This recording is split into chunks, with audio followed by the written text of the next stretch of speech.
Meta's got a new $300 Quest 3S headset, and updates are coming to Meta's Ray-Bans. What does it all mean? So Meta is always looking to the future. AR, VR, AI. At the MetaConnect conference here in California in Menlo Park, I'm getting a taste of all of it. But the updates coming to existing products are pretty incremental.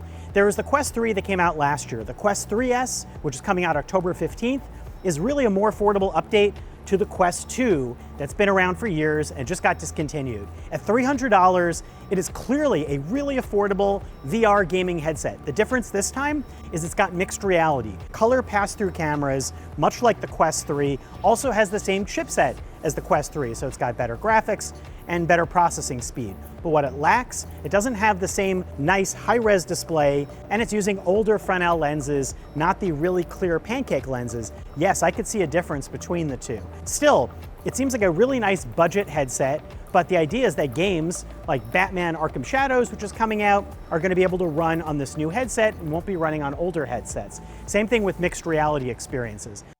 The Ray-Bans are going to be getting a few incremental updates. One of them is that they can scan QR codes now with the cameras and bring up stuff on your phone. They can live translate languages, which I did not get to try. And they also are going to be doing some things with recognizing streams of video and using the AI to interpret it. Also didn't get to try it.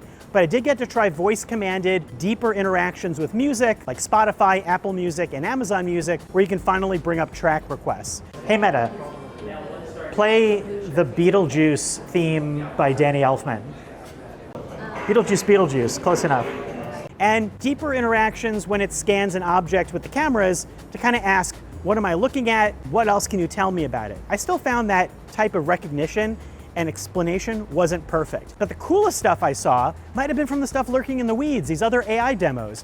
One of them allows you to scan your face with Meta's camera app on its existing AI platforms, and allowed me to generate imaginary pictures of myself doing basically anything.